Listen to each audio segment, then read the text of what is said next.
Pues ya sin más preámbulos, si les parece, arrancamos. Buenas tardes a todos a nombre del capítulo en formación de México del ISC2. Tengo que decir que hoy estamos pues literalmente de manteles largos. Estamos celebrando la primera sesión pública oficial del Charter México de ISC2. Es uno de los más de 140 chapters que tenemos que tiene la ISC2 y pronto pues seremos uno más de esos 140. Este evento forma parte del chartering.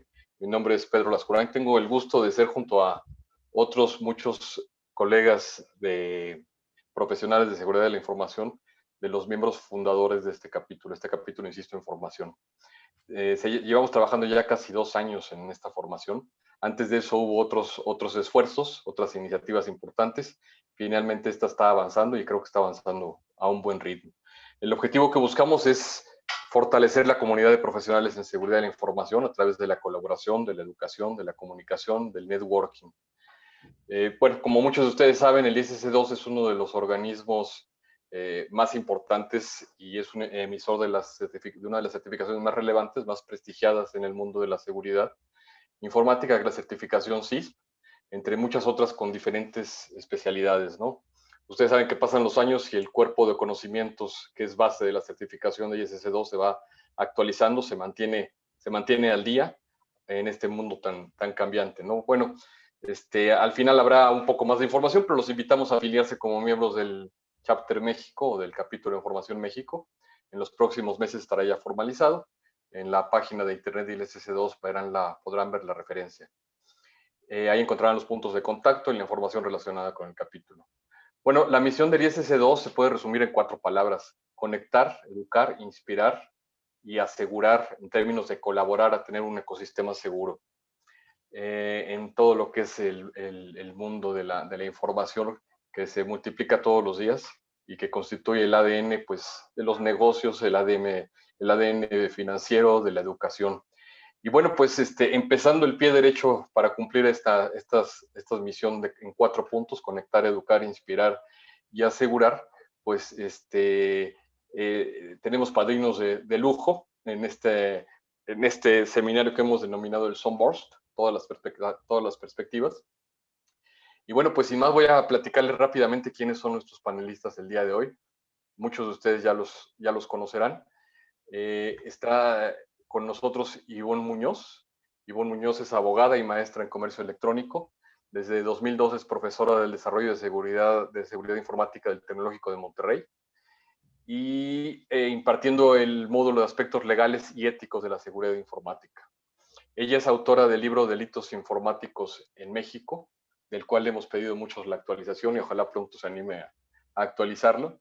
Es una compilación única del marco normativo a nivel federal y estatal de las conductas ilícitas consideradas como parte del cibercrimen en nuestro país. Les recomiendo mucho el libro, por cierto. Tenemos también a Juan Pablo Castro, que es director de Innovación Tecnológica y Estrategia de Ciberseguridad para Trend Micro en Latinoamérica. Juan Pablo cuenta con más de 19 años de experiencia en el sector de ciberseguridad y de privacidad de datos. Colabora como experto en la materia para organismos internacionales como Interpol y como la OEA, y también de entidades gubernamentales de seguridad nacional en diferentes países de Latinoamérica. En el ámbito académico, ha ejercido como docente en la Universidad de ORT de Uruguay, enfocado a las áreas de telecomunicaciones en redes y datos. Y ha participado como conferencista y como referente en el mercado de seguridad. Ha impartido múltiples conferencias en Latinoamérica para diferentes sectores. Tenemos también a Carlos Quijas, que es ingeniero en cibernética por la Universidad de La Salle y es maestro en dirección por el EGADE. Tiene más de 15 años de experiencia en el tema de la seguridad, en este tema tan importante e interesante, y ha obtenido más de 10 certificaciones. Tiene la certificación CISP y además es de los miembros fundadores también por parte del capítulo, en el capítulo México en formación. Y tenemos también a Jorge Osorio, que Jorge Osorio además será el moderador de esta charla. Y él es cofundador y director de servicios de consultoría de CSI, de Consultores en Seguridad de la Información. Tiene más de 17 años de experiencia en ciberseguridad y ha apoyado a corporativos, a empresas privadas, a implementar las mejores prácticas en seguridad de la información y de ciberseguridad. Y si me permiten un segundo, tenemos también a Edgar Gómez, que es consultor de seguridad en Fortinet. Ha trabajado en otras empresas líder. Actualmente, bueno, ha participado en diferentes foros nacionales e internacionales y cuenta al igual con múltiples certificaciones, entre ellas, por supuesto, la certificación CISP. Y bueno, pues ya sin mayor preámbulo, pues me gustaría ya cederles la palabra, sobre todo en primer lugar a Jorge Osorio, que olvidé mencionar, pero él, además de miembro fundador, es el presidente del Chapter en Formación México, y pues es el motor que ha estado detrás de la formación de este capítulo. Y pues pongo mi mute y adelante, Jorge. Muchas gracias. Y gracias a todos nuevamente por su presencia. Bueno, pues muchas gracias a todos por estar por acá. La verdad que, como bien lo mencionaba Pedro, es un muy buen día para nosotros. Llevamos esperando esto ya desde hace algunos meses y bueno, con orgullo estamos aquí participando y vamos a empezar. Vamos a lo que nos truje, como diríamos por acá. Así que, bueno, muchas gracias a los panelistas, a Juan Pablo, a Carlos, a Ivonne, a Edgar, muchas gracias. Vamos a intentar hacer esto muy interesante para todos nuestros espectadores, para todos los asistentes que están por ahí ya conectados. Y bueno, vamos a empezar a ver, me parece que el tema de Sunburst ya todos lo deberíamos de estar manejando, muy probablemente por eso estarán la gran mayoría aquí. Vamos a dar nada más un preámbulo. 13 de diciembre sale a la luz este tema de Sunburst. 13 de diciembre nos enteramos de que había un ataque que al parecer no era el simple ataque de que habían comprometido cierta información o que habían creado algo, algún malware, algún ransomware, que este tipo de ataques los vemos mucho y que muy probablemente los vamos a seguir viendo. Este ataque se diferencia de muchos otros, primero porque ha sido muy silencioso todo lo que ha estado pasando a través desde el 13 de diciembre y hasta la fecha. Segundo, la plataforma que se compromete es la plataforma de Orion de SolarWinds, en donde a través de una actualización que era legítima completamente del fabricante, se logra comprometer y se logra crear una puerta trasera, un backdoor en esta plataforma, y que a su vez obviamente podía brindar acceso a los atacantes, o al menos hasta lo que se sabe, a otras partes, a otros puntos de la red.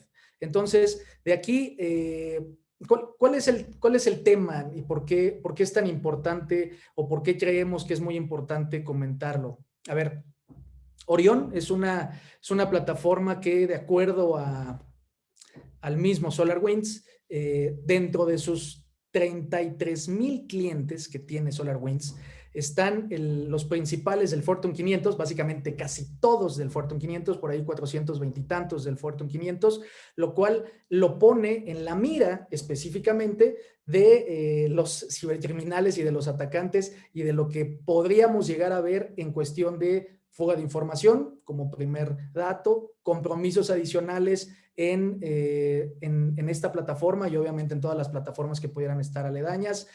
En fin, ¿cuál es el peligro que vemos, o qué es lo que hasta ahorita vamos un poco sabiendo, y que ojalá y en esta plática podamos comentar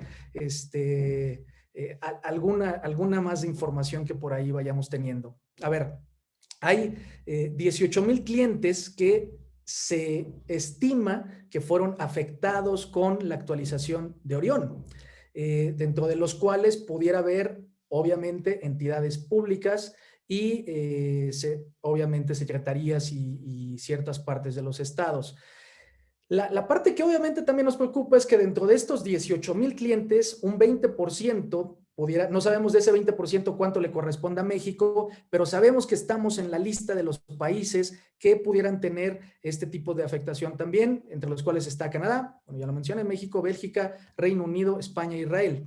Entonces, vamos a comenzar este panel preguntándoles, obviamente me gustaría empezar por Ivonne, las damas primero, lo siento a los demás caballeros, pero van las damas primero, lo siento, es así. No, Entonces, los técnicos primero. Yo digo que primero tenemos que construir el contexto técnico para poder hacer un cierre legal. Así que van adelante los técnicos y al final órale vamos pues, Ivonne. ¿les parece Órale bien? pues, Ivonne.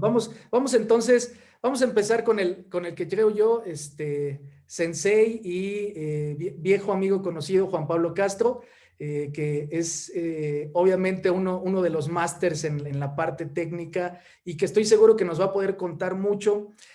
Ayúdame a responder esta pregunta.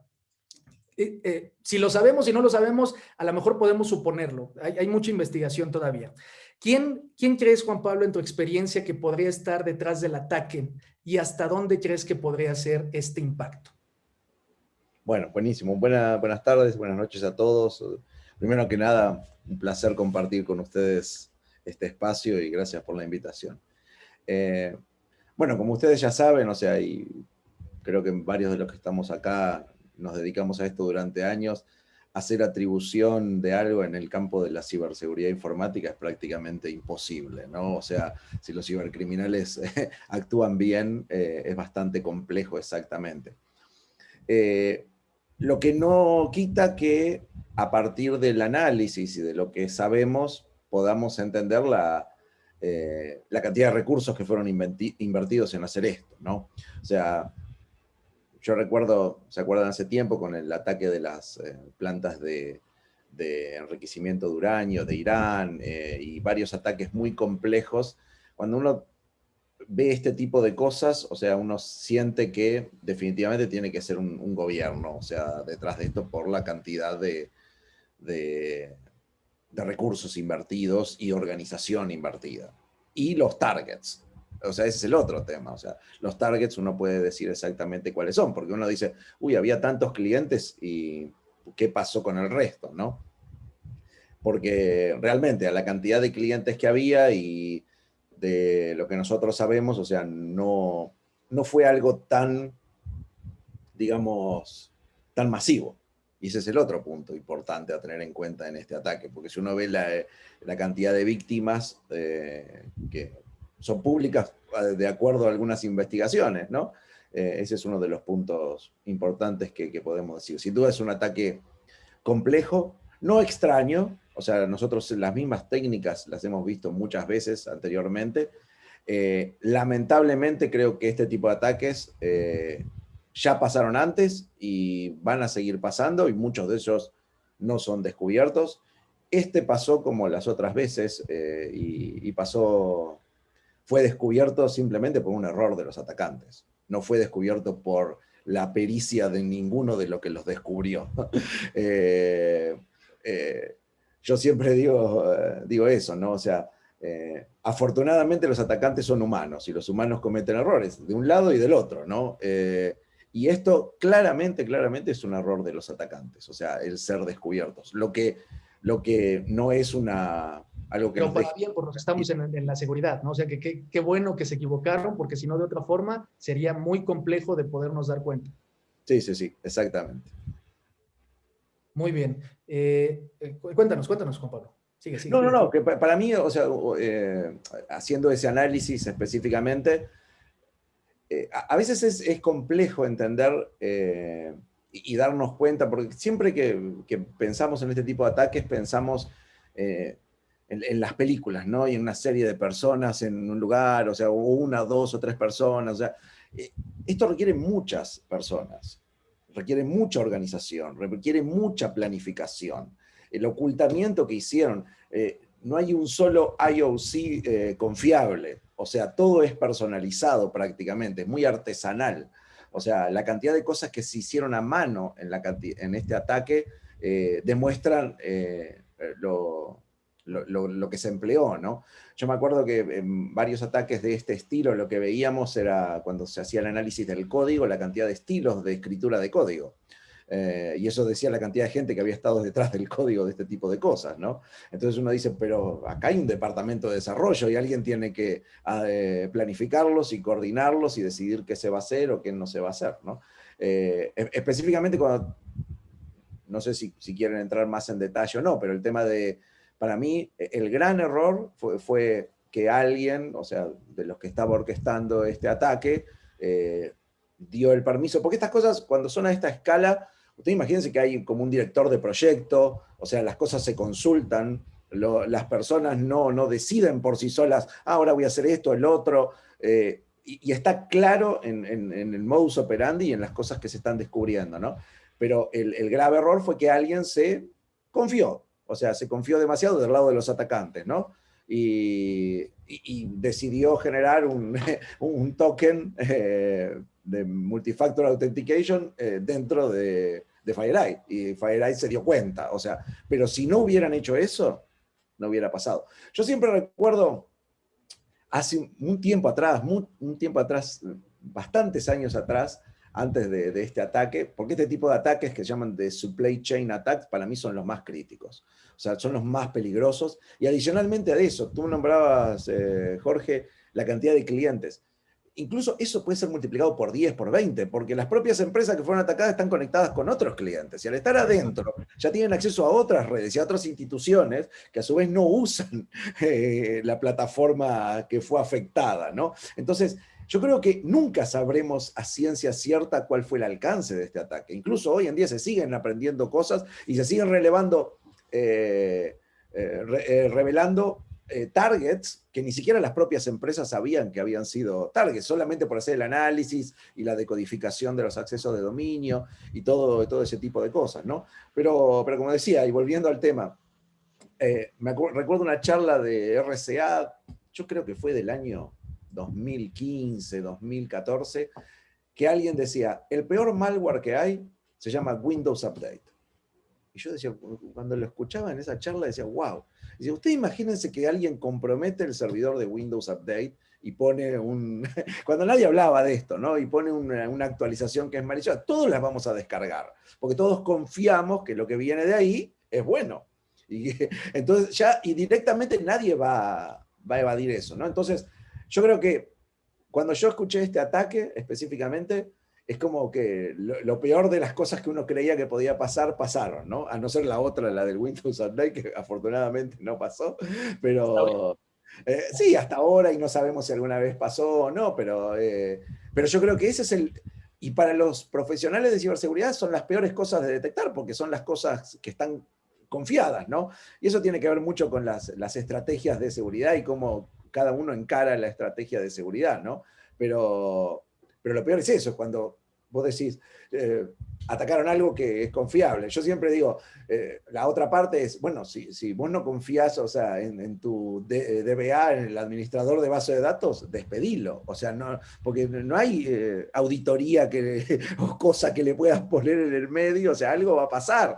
O sea, es el administrador, ¿no? Va a tener formas de hacer muchas cosas, ¿no? Entonces, para mí ese es el gran tema, el tema de que no fue que fue un error por lo que fue detectado, lo que levanta aún las alertas 20 veces más.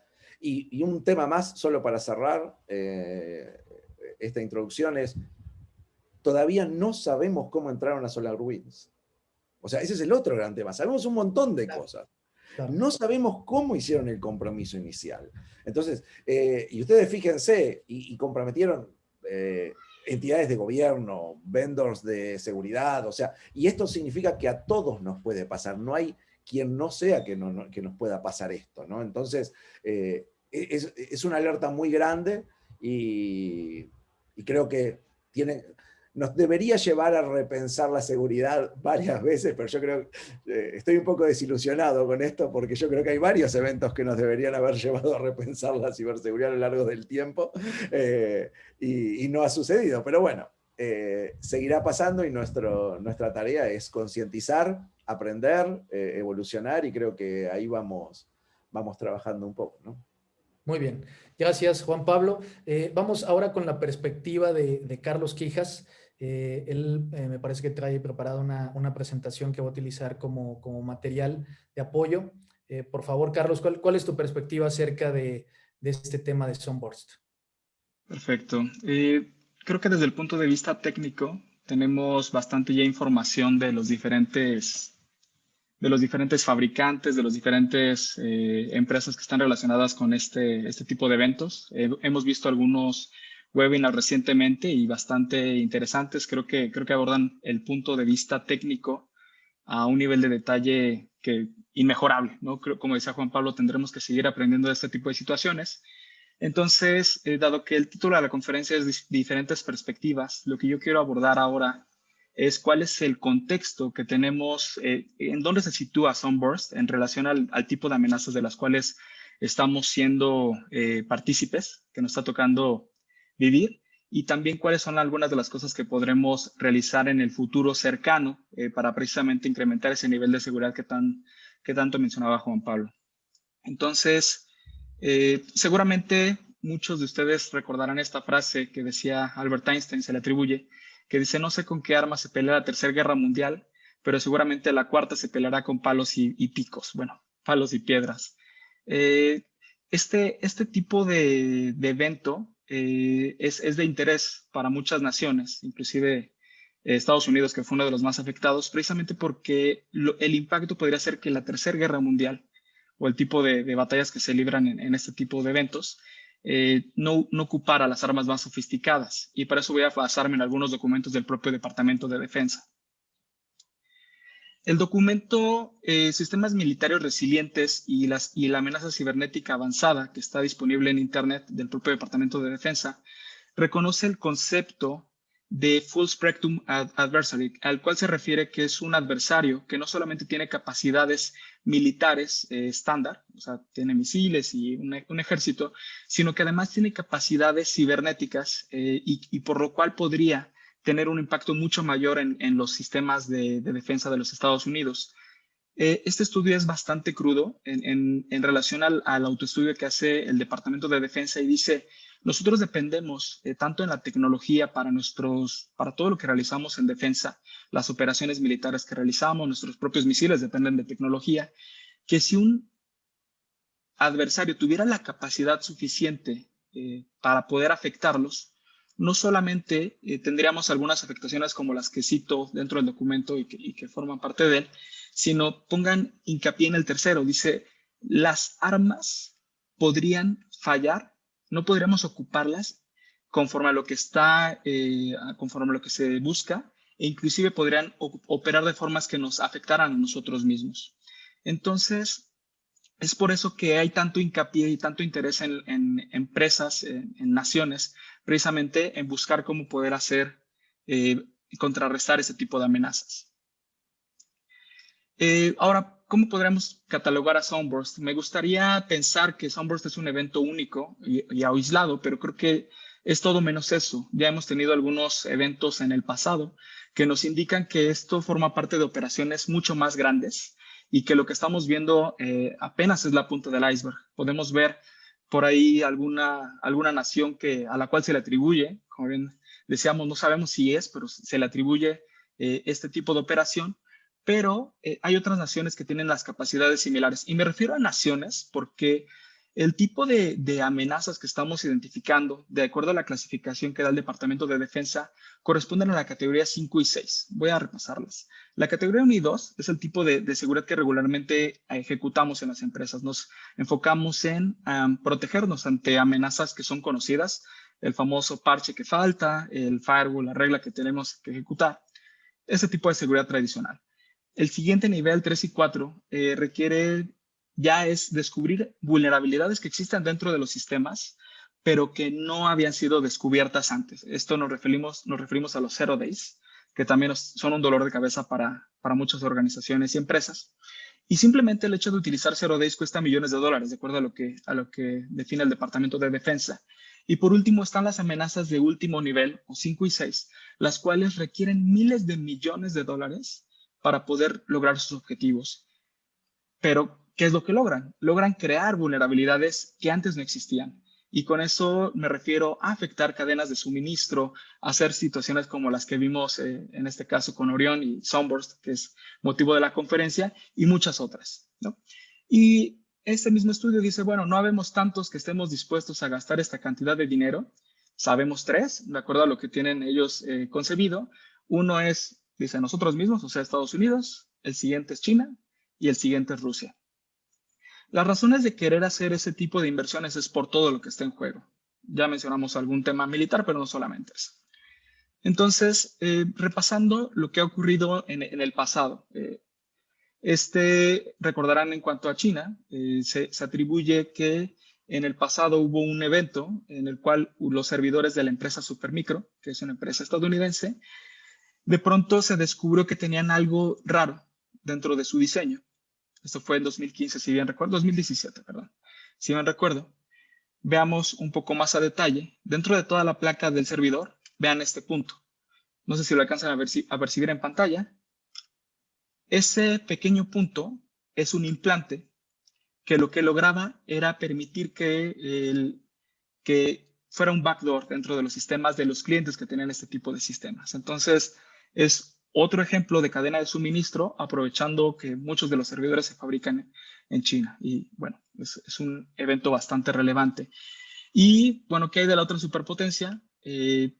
Vamos a decirlo en este sentido, es muy difícil imputar algunas cosas a Estados Unidos, precisamente porque son profesionales, ellos definen este tipo de prácticas, y tampoco me gustaría meterme en problemas porque lo que hay disponible no sabemos si sea legal o no, cómo se han obtenido, pero si ustedes simplemente buscan en Google esta frase, la fábrica de mejoras de la NSA, y le ponen en I feel lucky, aquí está, les va a aparecer seguramente en el primer artículo uno que corresponde a Ars Technica, en el cual se ven imágenes de cómo están interceptando routers y dispositivos de seguridad perimetral, bueno, de redes de seguridad perimetral de una marca también estadounidense.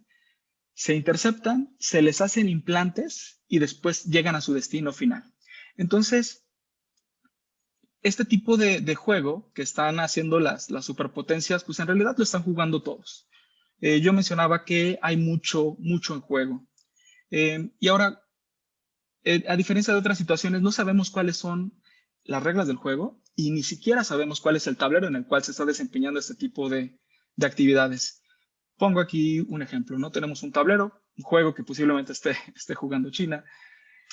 Vemos otro tablero que corresponde a un juego que podría estar jugando Estados Unidos y otro Rusia. Y con eso me refiero a que no sabemos cuáles son los alcances de las actividades que están realizando, qué es lo que están buscando. Me queda claro que no solamente es un tema de penetrar sistemas por penetrarlos, están buscando un fin último. Y con eso me refiero, ya hablábamos, invertir miles de millones de dólares para que tu adversario no pueda lanzar tu misil, por supuesto que lo vale. Miles de millones de dólares en investigar la siguiente tecnología que te va a ayudar a permanecer en el mercado durante los siguientes 30 años, por supuesto que lo vale. Y posiblemente, hablando del contexto en el que estamos ahora, ¿cómo podemos investigar la vacuna hacia la siguiente situación que tenemos de salud o dentro de 10 años? Hay muchísimo en juego, valen trillones de dólares. Entonces es por eso que las empresas, las organizaciones gubernamentales están dispuestas a gastar esta cantidad de dinero. Respecto a quién podría ser el que es el origen de esta amenaza, yo te diría, si tenemos 3 jugadores y una empresa estadounidense está reportándolo, voltea a ver las otras 2. De la misma forma ocurre cuando una empresa rusa menciona que hay una amenaza, no fueron los rusos. Ese tipo de cosas también están ocurriendo, ese tipo de juego. Ahora, ¿qué podemos hacer? Podríamos sentir que a veces como organizaciones o profesionales de seguridad el reto es bastante grande y yo te diría que ante una amenaza 5 y 6 pues, seguramente lo es, pero debemos de reconocer que no podemos quedarnos cruzados y decir que esto es inevitable y sí enfocarnos en que no solamente hay amenazas 5 y 6, sino que muchos de nosotros como profesionales nos estamos rompiendo la cabeza con amenazas del 1 al 4 y ahí tenemos muchísimo que avanzar. Pero lo que sí debemos de empezar a aprovechar para poder tener a nuestro talento, a las personas más dedicadas en atender este tipo de amenazas sofisticadas, es quitarles todo lo que les quita tiempo, actividades de bajo valor o de bajo retorno en riesgo mitigado, para que puedan dedicarse a actividades mucho más productivas y que dan más valor desde el punto de vista de seguridad. Me refiero a no tener que estar instalando parches a mano todo el tiempo, estar revisando logs a mano, y ciertas cosas en donde en realidad es muy caro tener a la gente dedicada a eso y realmente aprovechar las ventajas que ya tenemos en el mercado y en las industrias como automatización, inteligencia, etcétera. Por último, creo que ya para definir qué es lo que necesitamos empezar a hacer a futuro, primero hacer un ejercicio de humildad, un autoanálisis como el que mencionaba Juan Pablo, y decir, creo que los controles que hemos estado trabajando en años pasados nos alcanzan para cierto tipo de amenazas, mayormente tipo 1 y 2, pero ya estamos en el año 2021 y por lo tanto necesitamos ocuparnos en actividades en el tipo de seguridad que necesitamos a futuro. No podemos estar jugando esta carrera de detectamos que ocurre algo y que de pronto estemos respondiendo a ello. Y seguramente reescribir las reglas de seguridad como la teníamos identificado. Tenemos que hacer algunas preguntas interesantes. Hablábamos de 18,000 clientes afectados por esta actualización de Orión. Yo te diría que seguramente el actor que está detrás de esto no va a ir sobre los 18,000, pero sí seguramente sobre 200, que desde una perspectiva platicábamos de seguridad nacional, financiera, tecnológica y de salud en estos tiempos, hiciera sentido. Entonces, ¿cómo reescribimos las reglas de un análisis de riesgo saliéndonos del contexto de la afectación al negocio, de la reputación de la empresa, etcétera, y irnos a un aspecto de cuáles son las implicaciones de que la información que yo tengo de mis clientes, de mis créditos, de la investigación que realizo, para un ente extranjero pudiera representar una ventaja estratégica a 20 años. ¿Cómo podría una afectación al sistema financiero de mis clientes, fraudes, etcétera, financiar a una entidad que después me pueda atacar con esos recursos que obtuvo? Necesitamos empezar a hacer ese tipo de preguntas, reescribiendo el análisis de riesgos y también desde cómo podemos, si ya la perspectiva de tecnología tradicional está posiblemente rebasada, este tipo de ataques van más allá, funcionan en una capa en la que no lo podemos observar, sobre todo los implantes de hardware. ¿Cuáles son los indicadores a nivel negocio que me podrían decir que algo está ocurriendo? Es decir, ¿cómo correlaciono ya no mi tecnología, mis firewalls, mis equipos, sino cómo tal vez la queja de un cliente sobre un depósito que no identifica podría ser la primera alerta para que yo tenga que revisar mis controles y detectar si algo está ocurriendo? Ya hacer ese vínculo desde lo que sale de tecnología y que afecta desde la perspectiva de mis clientes, negocios, etcétera. Y poder dar el siguiente paso en la escalera de seguridad. Esto requerirá un proceso, requerirá muchos años, pero creo que debemos de empezar ya, porque el hecho de estarnos sorprendiendo cada vez que estamos viendo la punta del iceberg no nos permite prepararnos para el tipo de seguridad que necesitamos para los siguientes 20 años y que como lo hacen las naciones que mencioné previamente, lo reconocen como una situación que permitirá mantener su hegemonía o los hará más competitivos a futuro. Entonces, la seguridad de información seguirá siendo la manera en la cual tanto las naciones como las organizaciones podamos seguir creciendo a pasos confiables. Por último, creo que hay mucha información adicional y a veces el reto es cómo reducirlo a algunos slides. El equipo de ISC Cuadrada y los profesionales que formamos parte de esta asociación nos ponemos a disposición de los diferentes participantes para poder atender sus dudas. Yo les repito mi nombre, soy Carlos Quijas y quedo a sus órdenes. Muchas gracias, Jorge. Muchas gracias, Carlos. Muy, muy interesante todo lo que comentas. Me recuerda esta gráfica que usualmente hemos visto en donde en cuestión de estrategia de cualquier tipo, cuando vamos a definir una estrategia solo podemos ver hasta lo que el horizonte nos deja ver. Es decir, ya lo que está pasando ese horizonte es simplemente una suposición, es una estimación, una visión que a veces por muchos consultores o por muchas personas que hayan detrás de esa suposición puede acabar siendo algo completamente diferente.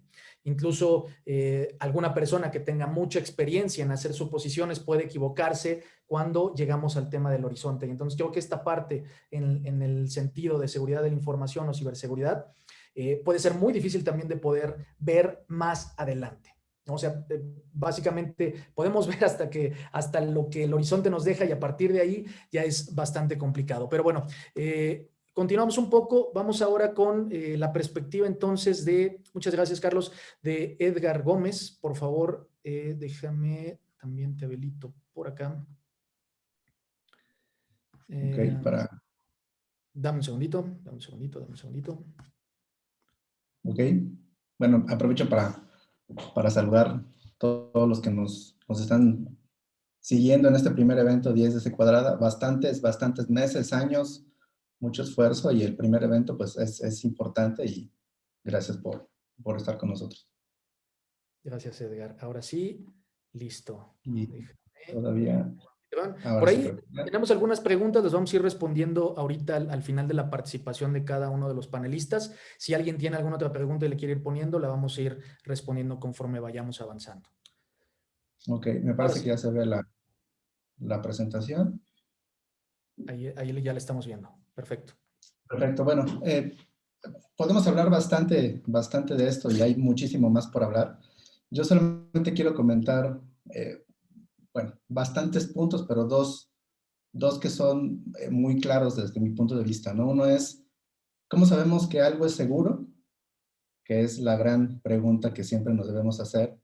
Y la otra pregunta es, ¿cómo sabemos que es algo inseguro? ¿Cómo sabemos que algún elemento en una red, que nuestro teléfono celular, que nuestra computadora, que una aplicación, que una base de datos, vaya?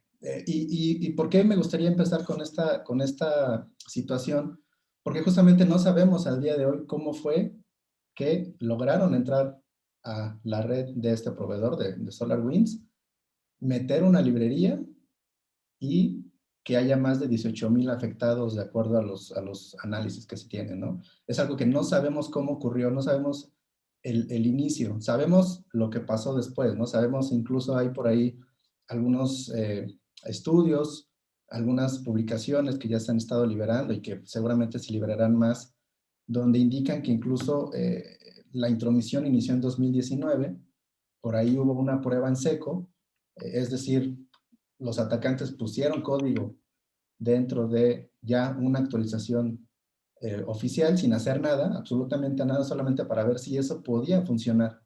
Y esto nos habla justamente del nivel de sofisticación del ataque, ¿no? No era un ataque bastante planeado. Yo no me atrevería a decir si algún gobierno lo está haciendo, no lo sé. Podría incluso poner el punto en la parte de organizaciones criminales, probablemente.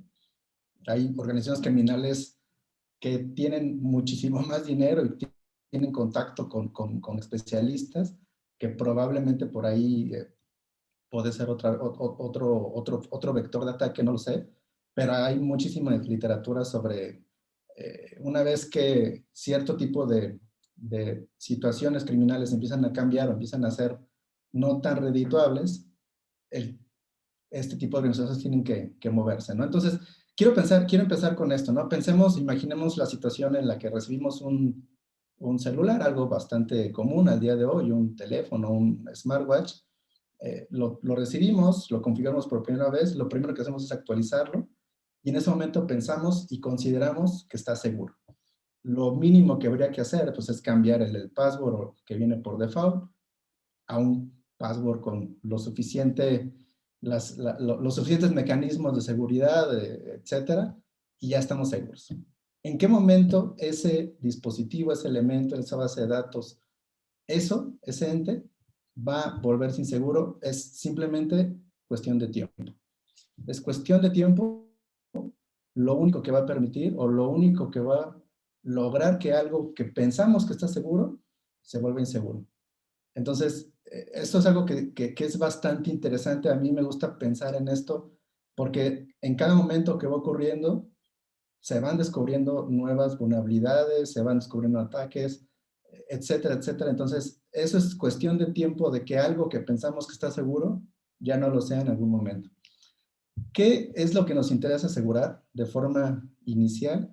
Bueno, hay bastantes ejemplos, ¿no? Código fuente, sistemas operativos, la parte de los chips, bases de datos, etcétera, ¿no? Hay bastantes elementos ahí que nos interesa que estén seguros y que en algún momento van a volverse inseguros. ¿En qué momento nos damos cuenta que son inseguros o que ya no están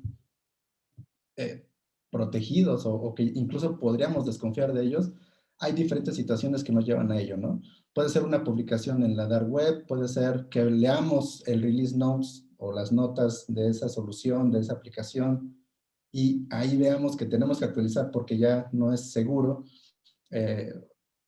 prácticamente el día de ayer todo el mundo tendría que estar actualizando, el día de hoy tendría que estar actualizando sus teléfonos de una marca muy importante porque se liberaron 3 CVEs críticos. Entonces, ahí estamos hablando de en qué momento se detectó, no lo sabemos, o al menos yo no me he metido a investigar eso de forma muy específica, pero es prácticamente un hecho que confías en que la actualización te va a proteger. Y eso nos lleva a que en algún momento tenemos que actualizar, tenemos que confiar en alguien, que fue justamente la parte medular de este ataque.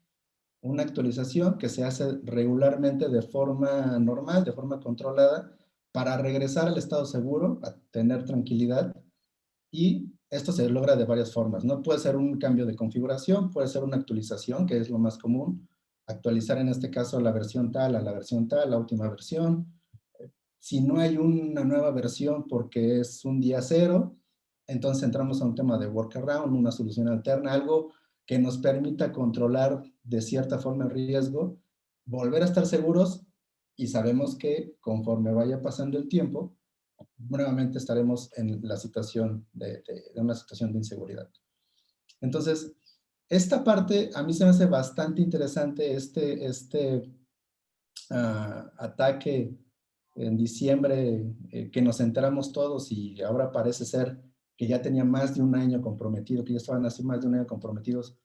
Y como ustedes comentan, como todos comentan, y es algo que es una realidad, nunca vamos a saber exactamente el impacto completo. Tendremos una idea, tendremos números de quienes tienen esa aplicación, pero una vez que entra por alguno de ellos, estamos prácticamente conectados con diferentes cadenas de suministro, tanto físicas, lógicas. Entonces no habrá una forma real de saber el impacto completo. Y el punto interesante es qué tanto deberemos confiar nuevamente en las librerías, en las actualizaciones. Por ahí en algún momento leía a alguien que escribía, ya con esto nadie va a querer actualizar sus sistemas, ¿no? Creo que tampoco tenemos que irnos hacia allá. Es simplemente un tema de, ok, Tampoco hay que hay que exagerar, ¿no? hacerlo.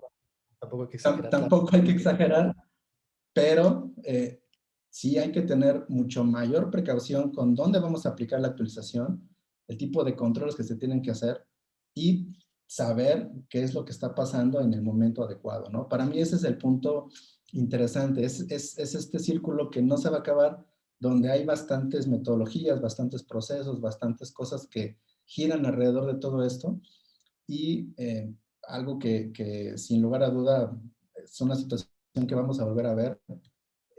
Probablemente esté ocurriendo ya, probablemente le haya pasado a más de uno, no lo sé, pero es prácticamente un hecho que va a ocurrir, y nos enteraremos quizás cuando algo realmente importante haya ocurrido, ¿no?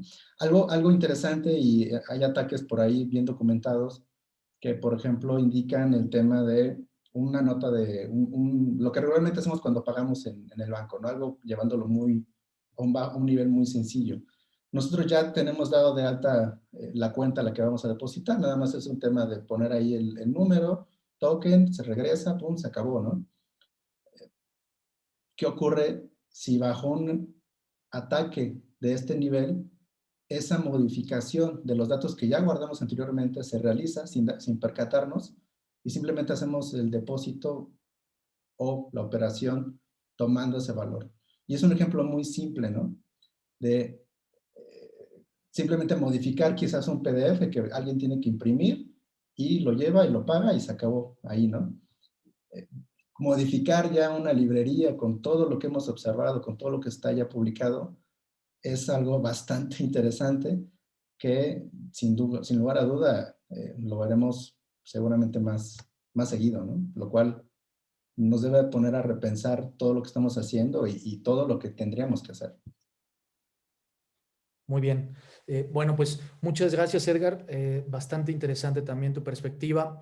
Vamos ahora sí con, por ahí estamos recibiendo las preguntas. Ahorita las vamos a ir respondiendo. Acerca de una pregunta en particular que por aquí nos dicen, en resumen, ¿cuál fue el error o falla de los productos de seguridad instalados y que están haciendo las empresas que ofrecen productos de seguridad para evitar este tipo de ataques? justamente intentamos hacer un poco de colaboración acerca del conocimiento, porque no hay todavía un testimonio en particular de qué fue o por dónde se entró, o incluso si pudiera haber más afectación. Lo que sabemos hasta ahorita es que Orion, que es esta plataforma que tiene SolarWinds, recibió una actualización. Esa actualización traía ciertas rutinas maliciosas que permitieron abrir puertas traseras en quienes tenían esa plataforma. Hasta ahí es la información que sabemos. Esa es, digamos, como la única información certera que podemos tener. Todo lo demás, en realidad, son pequeñas investigaciones que, por ejemplo, ha sacado Microsoft o alguna otra empresa que incluso se vio afectada. Microsoft lo está sacando porque Microsoft justamente era una de las principales empresas que también resultó afectadas. Entonces, ahí está la respuesta por ahí a esa pregunta. Bueno, Ivonne, ahora sí, Ivonne. Cuéntanos, ¿cuál es tu perspectiva acerca de este tema de Sunburst? Probablemente, digo aquí, se valen todas las perspectivas y justamente eso es lo importante de poder compartir y colaborar con este conocimiento. Cuéntanos. Claro, gracias Jorge, y te agradezco la invitación, por supuesto, a todos, y saludo a muchísimos de los participantes que, reconociendo sus nombres, sé que han sido mis alumnos. Pedro fue mi alumno, entonces imagínense, ¿no? Edgar fue alumno mío también, creo que Carlos, entonces estamos como en casa, ¿no? Es una plática en casa, nada más nos falta un buen mezcal para arreglar rápido. Seguro Edgar va a sacar su mezcal. Bueno, yo traigo un cafecito, soy más sana, pero bueno. Mira, creo que la perspectiva del análisis es muy interesante. Yo no solo quiero dar una perspectiva legal, sino una perspectiva de due diligence, de procesos, de cosas que son evidentemente una falla, no a nivel logro, ¿no? A mí me parece muy irresponsable decir, ¿qué crees? Encontré un problema cuando hubo el update y acabo de salvar a 18,000 clientes cuando no es cierto. Sí fueron afectados. Estamos hablando de una afectación de un 54% de clientes, que no es una afectación menor. No es lo mismo que tú me digas, soy un banco y hubo un leak de una base de datos de 10,000 usuarios, cuando tal vez tengo 10 millones de usuarios y dices, pues el 1%, si no me sale mal la cuenta, versus el 54%, ¿no? Entonces, la verdad, pues mi reconocimiento al manejo de crisis lo hicieron genial, porque la empresa responsable terminó posicionándose como el héroe, en lugar de posicionarse como el obligado a hacer una investigación, a dejar en claro que no hay un correcto seguimiento de la aplicación de controles, ¿no? Yo lo quiero ver desde una perspectiva de seguridad de las operaciones, de continuidad del negocio, y muchos me dicen, ¿qué tiene que ver eso con lo legal? Pues tiene que ver todo. Porque si yo no tengo seguridad en las operaciones, no tengo procesos documentados y por ende mis controles no existen, yo tuve una falla. Si tú me dices, metieron una línea de código que estuvo ahí, si no me fallan las cuentas, 15 meses, quiere decir que entonces no hay un control aplicado en temas de desarrollo de código seguro. Y es un tema de cumplimiento legal. No es un tema nada más de yo cumplo con OWASP o cumplo con 20 estándares. No, es un tema de cumplimiento legal en muchos países el tener un código desarrollado en forma segura para evitar fugas de información, para evitar el backdoor que aquí definitivamente sucedió. Y entonces vienen muchas reflexiones. Primer punto, ya lo dije. No hubo un control administrativo ni tecnológico enfocado a ver el tema de la validación del desarrollo de código seguro. Siguiente, y durante esos 15 meses, ¿qué hace el personal? Está confiado. Edgar dijo algo que yo pensaba mucho hace rato antes de entrar a la plática. Esto fue un tema de rompimiento de confianza, ¿no? Porque como bien lo dice Edgar, me encantó el ejemplo que usaste, Edgar, ¿no? Pues yo entro al banco confiado de que ahí está el número de cuenta y pues deposito. No tengo que validar nuevamente que es el mismo número de cuenta que di de alta hace un año, hace 2 meses o al que continuamente deposito, porque confío en la institución. Y aquí nuevamente, cualquiera de los 33,000 clientes que ahí rondan aleatoriamente los afectados, tenían la aplicación, el uso de Orion, bajo una relación de confianza de que esta herramienta me va a permitir garantizar la soñada disponibilidad de los 5 9, ¿no? Porque al final del día por eso la pagas, ¿no? Cuando hablamos y me voy un poquito a lo legal, ¿no? Generalmente cuando los abogados hablamos de temas leguleyos decimos, es que hay derechos y hay obligaciones. Yo lo quiero llevar a otro término. Hay deseos y hay obligaciones, ¿no? Yo deseo cumplir con ISO 27000, yo deseo cumplir con NIS, yo deseo cumplir con la Ley Federal de Protección de Datos Personales, yo deseo cumplir con la Ley de Instituciones de Crédito. Y la verdad es que son deseos. que en el momento en que tú dices, a ver, voy a contratar a Edgar, a Juan Pablo y a Carlos, que me encanta todo el expertise que cada uno tiene y que ha aportado en este momento, y los voy a contratar porque soy una empresa que tengo 10,000 empleados, que soy el encargado de llevar el refresco más popular hasta el rincón más lejano de México, o sea, mejor llevo un refresco que una vacuna, pues por supuesto tengo una cadena de suministro que es la parte toral del proceso de la organización. Y por ende tengo que cumplir con legislación y también con estándares y normas. Tal vez yo como abogada, supongamos que yo no soy abogada técnica, voy a decir, a ver, me voy con el técnico, me voy con el experto. Traigo a Juan Pablo, a Edgar y a Carlos para que después del análisis de esa auditoría que se requiere de cumplimiento me digan, este es tu RFP para que vayas ahora sí con los vendors y le digas, quiero 5 9, ¿qué me ofreces? Ah, pues yo te ofrezco Orión, porque Orión va a monitorear, bla, bla, bla, para ver tu disponibilidad de infraestructura crítica. Por supuesto que bajo una relación de confianza yo voy a instalar mis actualizaciones. ¿Por qué? Porque ahí viene la parte de, dije, deseos y obligaciones, ¿no? Me estás cumpliendo el deseo cuando yo te pago. Mi obligación es pagarte, punto. ¿En dónde está la obligación de auditar que el código sea seguro? Que en esos 15 meses, no sé por qué, no entiendo, no detectaste que tenés una línea de código como un insider, viendo qué haces, qué no haces, qué se sube, qué clientes nuevos, qué clientes se mueven, y toda la información como credenciales, claves de acceso, infraestructura crítica, configuraciones y demás, que quede expuesta, ¿no? Y reitero, es muy irresponsable, fuera desde la perspectiva legal, sino ética, el decir, gracias a que nos dimos cuenta porque no pasó la segunda autenticación, la actualización, salvamos a 18, somos a 18,000, ¿no? Somos los niños héroes de la ciberseguridad, por favor, pero por favor, ¿no? O sea, si se la creyeron, creo que se las van a creer en México, porque de hecho no he visto ninguna autoridad que haya actuado en consecuencia, pero si vemos las actuaciones de Estados Unidos, que sucede el incidente, si no me recuerdo, fue un 8 de diciembre, bueno, el tema principal fue el 13 de diciembre, y es mañana 14 me entregas tal, y tal, como las imágenes forenses de los equipos involucrados, la DLL del último que instalaste y demás, justo para hacer una justipreciación, por decirle así, de qué tan involucrado estás en el incidente. En México no habría que preocuparnos, ¿no?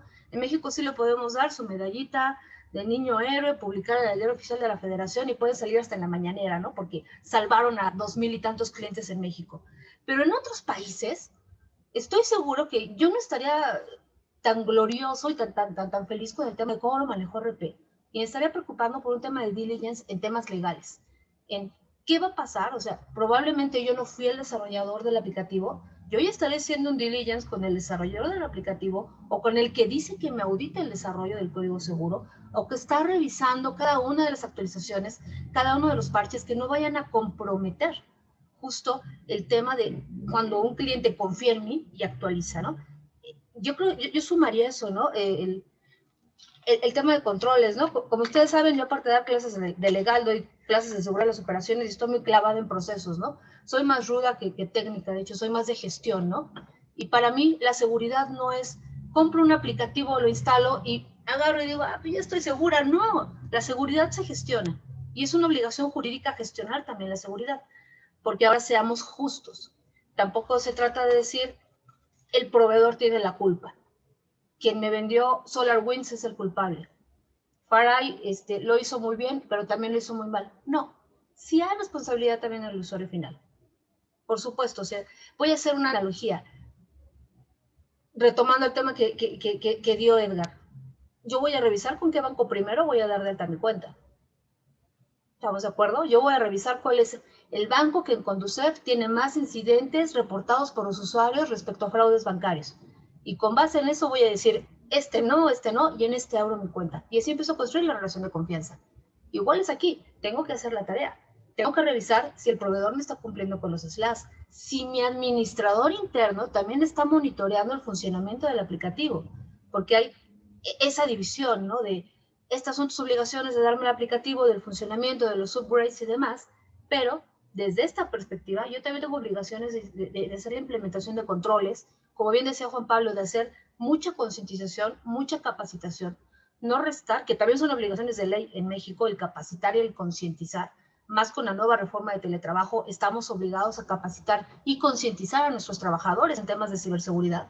O sea, ya todos los que hacen políticas de seguridad les doy el regalo de este día. Sus políticas de seguridad ya son mandatorias por ley. O sea, si tienen el usuario de, ay, ¿para qué? Tus políticas no sirven para nada. Bueno, a partir del 12 de enero, sus políticas tienen el mismo nivel que un contrato de trabajo y son totalmente obligatorias, ¿no? Lo cual es un regalo para los que nos dedicamos a hacer controles de ciberseguridad. Aquí hay un factor importante, la amenaza es el humano, la amenaza es el usuario, pues es el que tenemos que capacitar y concientizar. Yo no puedo capacitar ni concientizar a un aplicativo o al hardware, tengo que capacitar a mi usuario final. Y en esa relación que tiene con su vendor, con su proveedor, quitemos el nombre de SolarWinds, quitemos el nombre del fabricante, es con cualquier aplicativo, ¿no? Como bien decías, me parece fue de Garnol, hay ahorita 3 actualizaciones para un celular muy importante que tiene mucha penetración de mercado. Bueno, tenemos que estar involucrados también. ¿Cuántas personas realizamos actualizaciones sin verificar qué hace la actualización, no? Pasó hace no mucho, hace 12, no, fue a fines de diciembre, en una actualización de Office que le tronó la computadora completamente a todos, ¿no? Y dices, ¿qué pasó, no? Probablemente si todos tenemos la información en la nube no nos afectó tanto. Sin embargo, los que no tenían información en la nube, que tuvieron que hacer un formateo del equipo por una simple actualización, el clásico Tuesday de actualización, nos generó problemas de operación. Yo tengo amigos que trabajan, por ejemplo, en PepsiCo, y me dijeron, todos los que estábamos en teletrabajo, por lo menos el 10% tuvimos que formatear equipos, porque la actualización nos generó que la computadora la prendías y no funcionaba. Y es un problema de ciberseguridad. Porque nuevamente hay un problema en la cadena de suministro, hay un problema de continuidad del negocio, hay un problema de cumplimiento, inclusive, probablemente tienes que hacer un delivery, tienes que hacer una entrega de información, tienes que pagar algo. Entonces tenemos que verlo desde la perspectiva, sí es importante investigar, porque seguramente alguna autoridad debe de estar haciendo esa indagatoria de qué es lo que pasó. No me puedes decir que no sabes qué es lo que pasó, cómo es que entraron, porque un incidente no sucede. Un incidente no se crea, ¿no? Ni aparece por magia, ¿no? Tiene cierta lógica, cierta inteligencia. Es algo que a mí me gustaría dejar muy claro, ¿no? Cuando hablamos de atacantes, cuando hablamos de conductas ilícitas a través del uso de las tecnologías, siempre pensamos en el chico que trae la sudadera y que está en el sótano de su casa. Discúlpenme, el caso que estamos viendo ahorita, del cual estamos hablando, no es así. Es un caso de mucha inteligencia, que fue muy, muy bien orquestado, 15 meses de trabajo para de repente decir, a ver, vamos a ver qué sucede si lanzo un mensaje y qué se active y demás. Quiere decir que son 15 meses de filtración de información, tal vez no únicamente por parte de FireEye, sino de todos sus clientes, ¿no? Entonces, creo que todos los que tengan un aplicativo de este tipo en sus organizaciones, en cualquier país del mundo, tienen que empezar a hacer su análisis de riesgos, pensando en, ¿y si mañana mi información está publicada en Internet? ¿Por dónde vino el ataque, no? Si tengo herramientas, tengo capacitación, tengo hasta una certificación en ISO 27001, pues valdría la pena ya listar en su documentación este incidente, porque pudiera ser dónde empezó la afectación a mi organización. Y si es necesario, pues llevar las acciones legales correspondientes en México a esta empresa. Es cuanto, como dicen los políticos. Gracias, Ivonne. Muy interesante esta perspectiva y sobre todo el ámbito legal, que obviamente a nosotros desde la parte tecnológica a veces nos quedamos muy al margen y que es muy importante también conocer. Ahora, esta es una pregunta cualquiera que la quiera responder de los panelistas. En su perspectiva, en su experiencia y en lo que hemos visto, ¿se podría llegar a ver ataques similares a otras empresas o que incluso consideren que ya se estén gestando? Es decir, otros ataques similares a cadenas de suministro. A ver, por supuesto que nosotros que estamos en temas de seguridad de información, ciberseguridad, deseamos que no pase porque probablemente podremos estar hablando de incidentes mayores, pero en su experiencia, ¿creen que esto podría estar sucediendo? ¿A quién quiera contestar? ¿Puedo contestar? Sí, mira, yo creo que los actores que tienen esta capacidad de realizar lo que realizaron con SolarWinds y su producto Orion, tienen capacidad de realizarlo en otros productos. Lo importante, como siempre mencionábamos, SolarWinds no es el objetivo, es el medio a través del cual se llega a los objetivos. Entonces creo que fabricantes y empresas que tienen una penetración similar y que sobre todo tienen el nivel de acceso a la infraestructura como lo tienen este tipo de empresas, como el caso de SolarWinds, deberían de estar revisando si no es que ya ocurrió. Porque este tipo de actores van a estar buscando tocar la puerta y romperla de diferentes formas. Y no todos los objetivos de estos actores utilizan esa plataforma, seguramente utilizan otras. Y estos actores, su objetivo es llegar a esas empresas. Entonces, lo que deberían de estar buscando es en dónde más está ocurriendo ya. Deberíamos de estar realizando un análisis profundo para determinar en dónde ya está ocurriendo. Muy bien, gracias. No sé si alguien más quiere comentar acerca de esto. No, ahí, Jorge, para agregar nada más, este tipo de ataques ya sucedió y sin duda va a seguir sucediendo. Es una alerta grande lo que hay. Yo creo que lo que ha hecho ha sido, por suerte, poner a mejora este proceso en muchos lugares, ¿no? O sea, lamentablemente tenemos que esperar a que caiga uno o a que pase algo para que empecemos a hacer algo diferente, pero creo que sí, muchas empresas que trabajan en este tipo de cadena de suministro de software, cuando hablamos de cadena de suministro se entiende que es de software, ¿no? Y de actualizaciones, ¿no? Porque básicamente uno puede decir, no, yo también soy responsable y quiero verlo, pero ahí viene un gran dilema y es un tema muy interesante y una discusión que hasta se puede tornar hasta filosófica, básicamente, ¿no? y tiene que ver con hasta qué punto vamos a llegar, ¿no? O sea, si ustedes leen los acuerdos de licencia de usuario final de todas las empresas de software, de todas, que son prácticamente un copy-paste, todos le van a decir que a partir de que ustedes aceptan e instalan el software, ustedes prácticamente no pueden hacer nada.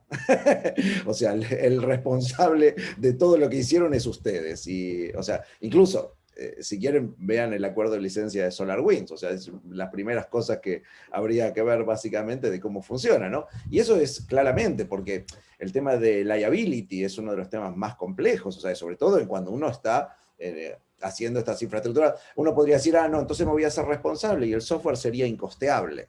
Entonces alguien tendría que empezar a tomar ese tipo de cosas.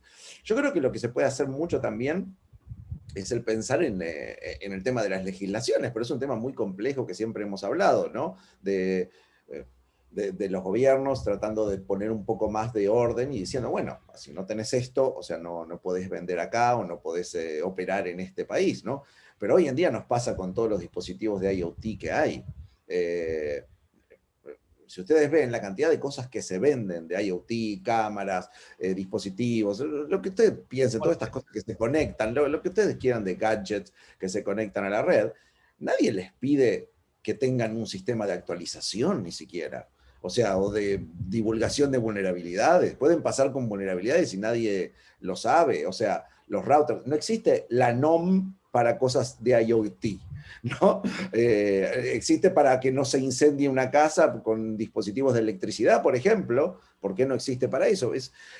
Son temas que tienen que estar ya mismo en el punto de discusión, ¿no? Y en el punto de alerta, ¿no? Y entender que esto es algo que es parte de los riesgos. Es parte de los riesgos. O sea, operar con software que tiene actualizaciones es parte de los riesgos, porque además alguien puede decir, no, pero yo voy a verificar que el software que me manden sea el correcto. Primero, es imposible. O sea, y la otra es, están rompiendo el acuerdo de licencia que van a decir que ustedes no van a hacer ingeniería reversa del software. Entonces, o sea, lo mismo que ustedes aceptaron entró en ese punto, ¿no? Entonces, estamos en un tema bastante complejo, o sea, en el cual lo que tenemos que discutir son puntos más estructurales, ¿no? Y más de raíz, ¿no? Además, imaginemos el problema o la carga de trabajo que sería hacer ingeniería en reversa Primero, hacer la ingeniería en reversa de un solo parche ya es un tema complejo, técnicamente complejo. Pero ahora imaginemos que lo quisiéramos hacer a toda la infraestructura, a todos los sistemas operativos, a todos los firmwares. Pues no hay equipo que se pueda dar abasto para poder estar revisando cada una de estas actualizaciones. Bien lo mencionaban ahorita Edgar y Ivonne, que el principal tema aquí es la confianza. Si yo tengo confianza y pues debo de tener confianza porque si no, no estaría adquiriendo ese tipo de soluciones o no estaría comprándole ese fabricante. Si yo tengo confianza en eso, pues naturalmente voy a confiar también en las actualizaciones. Entonces, creo que esto, el tema de ingeniería reversa o poder saber como cliente de esta solución que alguna actualización traía una rutina maliciosa, se vuelve en un tema bastante complejo. Sin embargo, también se podría, suponiendo algunos casos, se podría haber hecho un análisis de tráfico, podríamos haber identificado ciertos puertos, ciertas características, ciertos indicios que nos permitieran a lo mejor identificar algún patrón de comportamiento anómalo. Como bien mencionaba Ivonne, fueron demasiados meses para tampoco revisar nada. ¿Pero por qué no se revisa? Porque también está el tema de la confianza. Si yo confío plenamente en esta organización, sea cual sea, ¿no? Es como decir, me voy a poner a revisar cada martes de cada mes las actualizaciones de Microsoft en cada uno de los sistemas operativos, pues es una cosa de locos, ¿no? Pero bueno, todavía el tema da bastante de qué hablar. Déjenme por aquí leer algunas de los comentarios. Gracias a los que nos han estado escribiendo. Hay algunos temas que no podemos responder ahorita en este panel. Gracias, por ejemplo, por ahí Raimundo López con la inquietud que tienes. La podemos llevar a un panel posterior. Por ahí Rudy Simmons, al cual mando saludos. Esperamos que sea el Rudy Simmons que quiero conocer. Nos comenta, importante ver más allá de SolarWinds y más hacia JetBrains. Por supuesto que sí. Igual este contenido desde Rival Sim Labs. Por ahí alguien nos dice, vislumbro las plataformas de meetings como futuros medios explotados. Híjole, ¿será? No, es demasiado apostarle. Bueno, vamos a la última pregunta, ¿no? Y esta es también para intentar entender un poco lo que ha sucedido. ¿Podría haber una relación entre esto que vimos de SolarWinds, de Orión, con las recientes caídas extrañas, porque es así, de algunos proveedores de servicios en la nube, como puede ser Google, como puede ser Microsoft, como puede ser Amazon?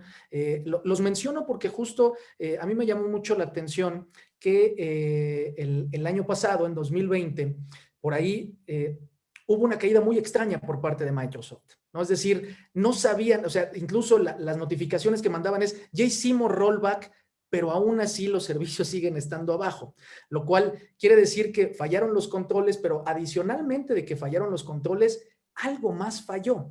¿Podría estar esto relacionado con estas caídas extrañas que no tienen como alguna explicación específica?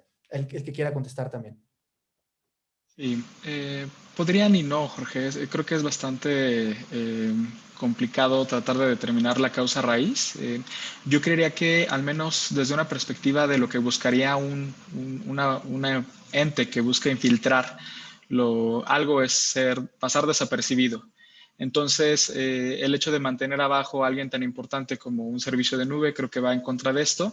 Posiblemente no este actor, otro que tuviera otros intereses comerciales de impulsar otro tipo de productos, podría ser, ¿no? Pero creo que es complicado determinarlo. Y aprovecho ahorita para hacer un disclaimer. De hecho, Juan Vázquez comenta dentro del chat que sí, que el tema de Supermicro no está confirmado. Definitivamente lo que presenté está basado en un artículo de Bloomberg y ha sido disputado por algunos y ha confirmado por otros. Hay pruebas de concepto. El hecho de las cadenas de suministro creo que es un tema que debemos estar explorando y que sobre todo esto, si no está confirmado, descartado, habría que determinar qué tanto es una amenaza persistente también. Muy bien. ¿Alguien más que quiera comentar sobre este tema? Edgar, por favor. Es prácticamente imposible saber cuál fue el origen de ese tipo de problemas de disponibilidad, ¿no? Recordemos que la parte de seguridad principalmente busca proteger tres grandes pilares, ¿no? El tema de disponibilidad, integridad y confidencialidad. Entonces, cualquiera de ellos que sea afectado es un incidente y tendría que hacerse un análisis para ver cuál fue la causa de ello. Entonces, podemos decir que sí, podemos decir que no, vaya, es bastante complicado, ¿no? Ahora, sí es también importante considerar que un atacante va a querer mantenerse el tiempo posible sin ser detectado hasta que logre su objetivo. Y probablemente su objetivo no sea tirar el servicio, su objetivo sea otro, ¿no? Que, bueno, ya vimos en este caso un objetivo bastante interesante. A través de una actualización me meto en una gran cantidad de empresas. Y algo que a mí se me hace bastante interesante es cuando pensamos en implementar un tema de control de cambios, si queremos aplicar una actualización, no olvidemos que al menos este escenario del que estamos de la plática, Sunburst, el principal agente se mantenía prácticamente 14 días dormido. Estamos hablando de que cuando haces un cambio, lo pones en un ambiente controlado, en el mejor escenario, y esperas quizás una semana, 2 semanas, o no sé, dependiendo de las políticas, y ves que todo funciona bien y ya lo pasas a producción. Entonces, por alguna razón, que será bastante interesante investigar, ¿por qué consideraron 14 días para que se mantuviera dormido? ¿No? Son detalles que nos lleva a pensar en la sofisticación interesante del ataque, ¿no? Otro punto interesante a comentar, y cuando hablamos de cadenas de suministro y el tema de confianza, que el día de hoy es bastante crítico el tema de las vacunas. Interpol en diciembre, por ejemplo, comentó la posibilidad de que hubiera un robo en algún momento en el que las vacunas se pasaran de un sitio a otro sitio, que hubiera un robo de vacunas y entonces en el mercado negro se ofrecieran vacunas, pero realmente era agua, ¿no? Y digo, en México tenemos evidencia de que eso ocurrió. Entonces, cuando hablamos de la cadena de suministro, tanto lógica, que es en este caso el tema, también tenemos que hablar de la cadena de suministro lógica, física, ¿no? Cómo proteger ambas, porque en algún momento alguna de ellas podría estar en peligro, ¿no? Entonces, regresando a tu pregunta, es bastante difícil saber si tiene relación, muy complicado, ¿no? Pero tampoco lo podríamos, tampoco podemos decir que no. Muy bien. Claro, es especulativo, ¿no? Podemos caer mucho en esa especulación y en el riesgo de generar un mensaje incorrecto a la alta dirección, también si tomamos solo este incidente como el posible origen de siguientes ataques. Muy bien. Siendo parte de la especulación y alguna teoría conspirativa y nos ponemos en modo de ese estilo, yo siempre digo que esos ataques que son muy ruidosos son como cortinas de humo. Otra de las grandes estrategias de la guerra. O sea, haces algo por un lado, distraes mucho y que vayan para ahí, mientras puedes hacer otro tipo de cosas por otro lado. Nunca lo sabremos, o sea, a ciencia cierta, hasta que no, todos los actores divulguen la verdad o sepamos que pueda haber pasado. Todo es posible, pero claramente, o sea, hoy estamos en un mundo muy complejo y afortunadamente cada vez hay más de este tipo de foros de concientización y yo creo que la ciberseguridad cada vez más va a ser uno de los puntos críticos de la vida y de la seguridad humana, ¿no? Porque hoy en día todavía no hemos llegado al punto crítico de que un incidente impacte directamente en vidas humanas, ¿no? O sea, lo que hemos tenido más cerca por ahora, porque es uno de los temas que yo sigo de cerca por temas de predicciones que normalmente nosotros hacemos y decimos, o sea, y vemos en el futuro, ¿no? Lo único que vimos y estuvo cerca, incluso no tuvo el impacto, o sea, no se ha visto un gran cambio en legislaciones y eso fue la muerte de los pacientes, aquellos en el hospital donde el ransomware no les permitió hacer el registro, ¿no? Pero sí lo vemos, incluso en ese estado no se han tomado medidas drásticas, ¿no? Entonces, tengamos en cuenta que estamos en un mundo muy desafiante y cada vez más vamos a ver más de estas cosas y y las cosas más distintas, ¿no? O sea, yo siempre digo, los cibercriminales van por la fruta baja hasta que se les termina y van un poco más y un poco más y un poco más. Pero tenemos un gran gap hoy en día, y es que por ahora no existe la posibilidad de hacer líneas de código sin vulnerabilidades. No existe la máquina que haga líneas de código, ni el programa que haga líneas de código, ni la computadora que se autoprograme sin vulnerabilidades. Incluso, Aún.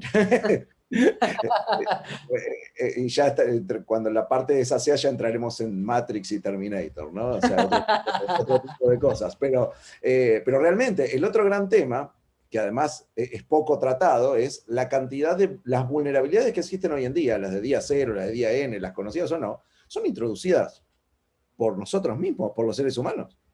O sea, nadie las hizo a propósito.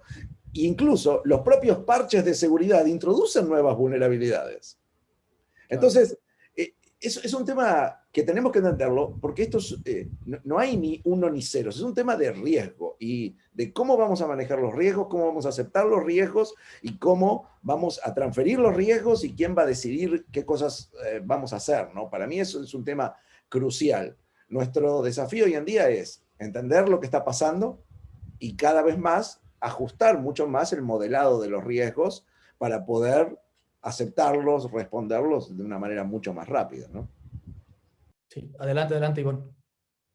Estoy muy de acuerdo con Juan Pablo, pero creo que el utilizar la teoría del riesgo bajo el, pues lo acepto, lo mitigo y demás, no basta, ¿no? Entiendo, no podemos garantizar un 100% de código seguro, pero el decir 15 meses sin hacer la revisión del código es inaceptable.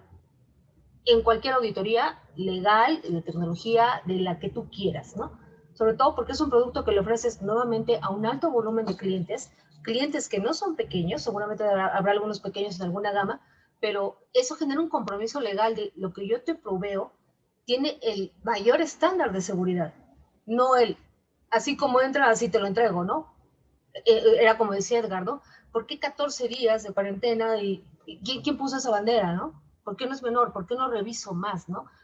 Si nos manejamos, desafortunadamente desde mi perspectiva legal, a mí me sucede mucho eso. Cuando llegamos a hacer la atención de un incidente para hacer el levantamiento de las implicaciones legales, el seguro, la alta dirección, qué le comunico, cómo reacciono desde la parte legal, siempre recibimos esa respuesta de, es que es un riesgo que ya teníamos aceptado, sí, pero el hecho de que lo aceptes no quiere decir que por eso te vas a quedar sentado viendo a que suceda, a que explote la vulnerabilidad y que luego digas, nos va a costar tanto el recuperar la continuidad o nos va a costar tanto recuperar la información, o qué tal que la recuperación de información, aunque lo suceda, ya no puedes detener la fuga de información, que ahorita es uno de los posibles riesgos importantes que yo veo en este incidente, ¿no? ¿Qué información se llevaron? ¿Qué información está allá afuera? ¿En manos de quién está? ¿Y quién probablemente está pagando por ella? Porque es información de carácter estratégico. Son claves de acceso, son configuraciones de infraestructura crítica que para un atacante son de alto valor. O, como bien decía Edgar, no siempre es atacar, puede haber siempre algo más y eso se llama información. Y en temas de información, sí hay legislación que te dice tienes que tener controles para el manejo seguro de tu información. Y si hay una vulnerabilidad, discúlpeme, pero en México sí es obligatorio hacer pública una vulnerabilidad. Yo no creo, o sea, así pongo la mano en la estufa, que uno de los 18,000 afectados no haya tenido una filtración de bases de datos personales. Y por lo menos en todos los países que hay legislación en tema de datos personales, todos tienen la obligación de hacer pública la vulnerabilidad a la oficina de gobierno responsable, que en México, por ejemplo, sería el INAI, ¿no? Sin embargo, pues regresamos, ¿no? Tal vez las actuaciones de la autoridad no son iguales en todos los países, ¿no? Reitero el ejemplo, en Estados Unidos les dijeron, tienes 24 horas para contestar. En México, el INAI te diría, tienes 2 a 3 meses para contestar, ¿no? Entonces, veamos la diferencia de la actuación, porque a veces también la autoridad no entiende el incidente, ¿no? Puede ser que la ley sea muy clara en él. Si usted tiene una vulnerabilidad, tiene que informarla, pero veamos la diferencia, ¿no? En Estados Unidos, la Comisión de Ciberseguridad te dice santo y seña de qué quiere que le contestes, cuando en México te dicen, cuando sepas qué te pasó, me avisas. O sea, vemos la diferencia, la distancia abismal que hay en ese cumplimiento de dar la información de la vulnerabilidad. Yo en 2 años le podría decir a la autoridad, que creas, todavía no sé qué pasó, ¿no? Y el fabricante todavía no, el proveedor todavía no sabe qué le pasó, por eso no he cumplido con la obligación. Quiero, pero no puedo, ¿no? Entonces, tal vez esto nos lleva a un análisis de requerimos mejorar las leyes o tal vez las leyes están bien, pero quienes las interpretan, quienes tienen que aplicarlas vía oficio y quienes tenemos que conocerlas dentro de las organizaciones, no estamos haciendo ese trabajo. Creo yo desde la perspectiva legal que sufrimos mucho de, no sé quién nos ha escrito así con sangre prácticamente o grabado así con sangre en la piel el no hay legislación en temas de seguridad de la información. Eso es falso. Caray, yo a Edgar le di clase creo que hace 18 años, ¿no? Y le di cosas legales hace 18 años. Entonces, cuando hablamos de legislación, todo el mundo a mí me dice ahorita, claro, la ley de datos personales, pues tampoco ya es nueva, ¿eh? Este año cumple 11 años. Sin embargo, antes de esta ley había más obligaciones de ley en otros cuerpos legales que no conocemos. A mí me gustaría concluir mi participación con esta parte, con el, nos urge hacer capacitación en la parte legal, no únicamente en la parte tecnológica, no únicamente en las certificaciones. Desafortunadamente, en mi experiencia, yo veo todo el tema del contenido de la certificación. Por ejemplo, ahorita estoy estudiando para CISP y es legislación de otro país. Y dices, qué padre es CISP, ¿no? Pero no eres un CISP mexicano, no eres un CISP que sabe la legislación mexicana. Entonces, ¿de qué te sirve en México ser CISP? ¿De qué te sirve en Argentina o en cualquier país de Sudamérica? Y no estoy depreciando la certificación, yo he sido proctor de CISP, entonces por eso estoy estudiando la certificación, ¿no? Sin embargo, creo que ese hueco que hay de la tropicalización, no me gusta la palabra, pero creo que es la más apta, la tropicalización de la ciberseguridad se come así, se vive así en este país con base en este cuerpo legal, es toral. Tenemos que dejar de evadir la obligación jurídica con la teoría del riesgo de, pues es que ya lo aceptamos, o lo transferimos, o lo compartimos, o lo mitigamos. No, es lo enfrentamos. Y un riesgo es una sanción legal. Les dejo yo la pregunta que le hago a muchos de mis clientes. ¿Tienen en su partida presupuestal una partida específica para multas? Y todos me contestan que no. Háganse ustedes esa pregunta. ¿Tienen una partida para multas? No. Entonces vayan haciendo, porque el día de mañana, el día menos esperado, la legislación y la autoridad nos va a alcanzar y va a empezar a imponer multas de verdad. Y es cuando vamos a volver a ver a nuestros abogados que no les interesa capacitarse en estos temas o que creen que porque tienen una cuenta en redes sociales ya saben de derecho informático o de ciberseguridad desde la perspectiva legal, y no, no es así. Tienes que, por eso les decía yo, primero van ustedes, porque quiero entender su perspectiva técnica para darles la perspectiva legal, ¿no? No puedo construir la casa desde el tejado, necesito ver las bases que vamos a plantear en el problema, ¿no? Es igual aquí, sus abogados tienen que aprender temas de tecnología, no solo de la uso, sino de la comprendo y entiendo los impactos para saber leer la ley y para saber las obligaciones que hay, dejando, no matando la teoría del riesgo, pero sí haciendo esa combinación y dejando todo en riesgos residuales, que sería el ideal, ¿no? Y con eso ya concluyo, dejo de ser la mala del panel. No, al contrario, muchas gracias, Ivonne. De hecho, a esto que comentas, la verdad es que para nosotros que estamos formando el capítulo de México de IS Cuadrada, que comentas acerca de la certificación de CISP, es correcto. Yo creo que nos dejas también un gran reto, es decir, cómo podemos adicionar a esta certificación, a lo mejor con capacitaciones o con cursos, que realmente se convierta en una certificación que se pueda aplicar mucho más en el país o mucho más en la región y no tanto hacia otros lugares. Eso que le hace falta a la certificación, que a lo mejor es lo que comentas, probablemente incluso lo podríamos llevar hasta ISS Cuadrada y comentarlo. ¿No? Así que muchas gracias por esto que nos comentas. Bueno, ya Ivonne ya hizo su comentario de cierre. Vamos a empezar con quien quiera hacer su comentario de cierre, por favor. Edgar, vamos. Vaya, yo creo que es un tema que va a dar para muchísimo más. Apenas vemos el inicio, y si hacemos cuentas, estamos hablando de un ataque que inició probablemente hace más de 16 meses.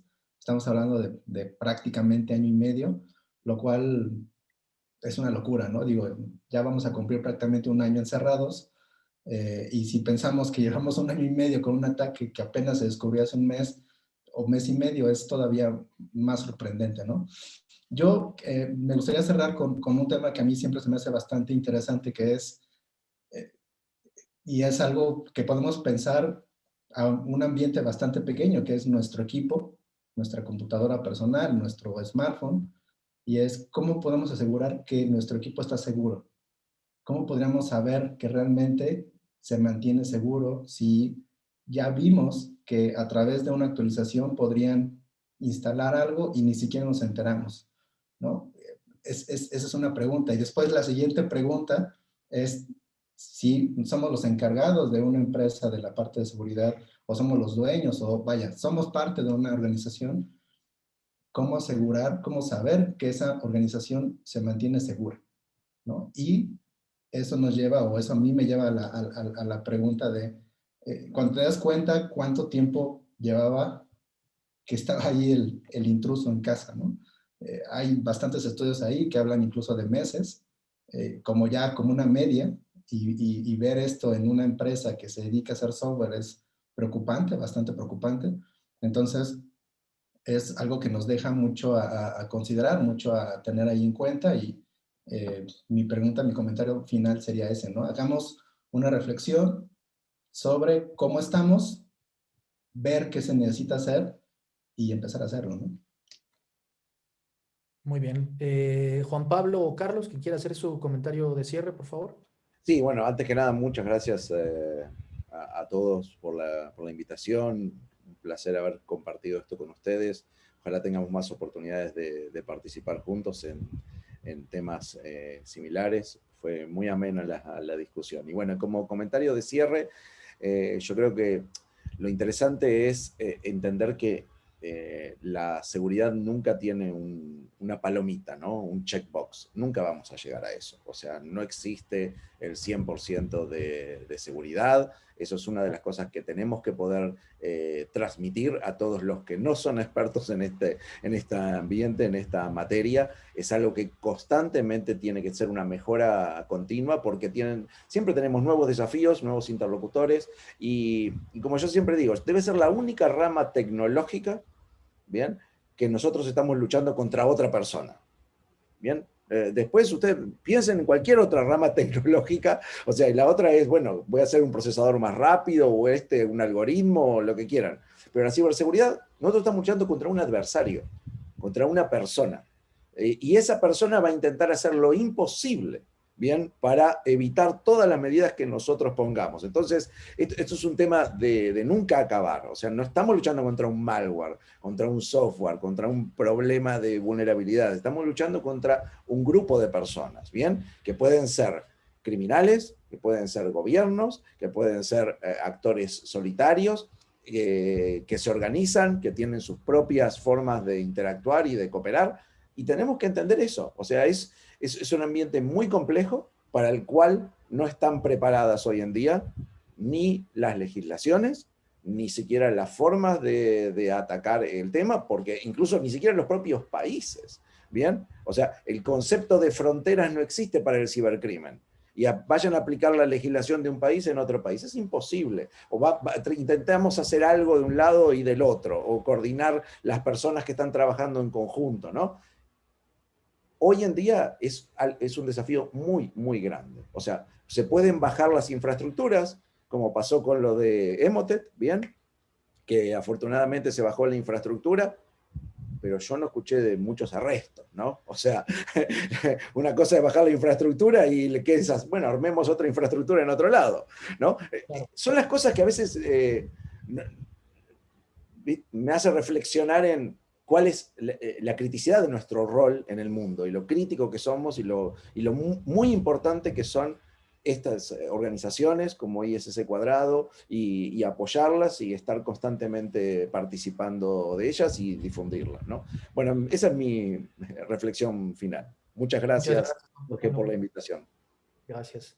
Carlos. Gracias, Jorge. Mira, yo creo que tocaba el punto que más me gustaría enfatizar al cierre de la presentación.